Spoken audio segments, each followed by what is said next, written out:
Badan Meteorologi, Klimatologi, dan Geofisika Stasiun Meteorologi SMB 2 Palembang sebut potensi hujan di Sumsel diperkirakan cukup tinggi dikarenakan bulan ini sudah memasuki fase musim hujan.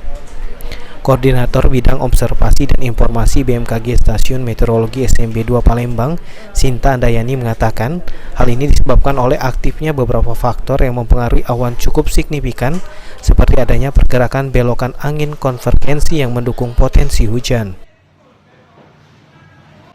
Ya, kita sedang memasuki fase musim hujan. Jadi intensitas hujan di bulan Januari ini cukup tinggi dan hari hujannya semakin sering. Ya, untuk beberapa hari ke depan nanti potensi hujan di Sumatera Selatan cukup tinggi dengan intensitas sedang hingga lebat. Hal ini disebabkan oleh aktifnya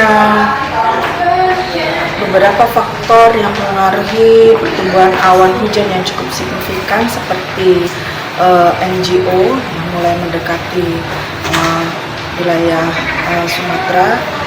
Dan ya, bagi masyarakat saya himbau untuk tetap waspada terhadap curah hujan tinggi yang bisa menyebabkan bencana seperti banjir atau genangan, longsor, dan juga waspada terhadap angin kencang dan petir. Dihimbau bagi masyarakat tetap waspada terhadap cuaca curah hujan yang bisa menyebabkan bencana seperti halnya banjir, tanah longsor, angin kencang, dan petir. Hafid Zainul, Pal TV. Menjelang malam, mudah-mudahan nanti mendekati akhir November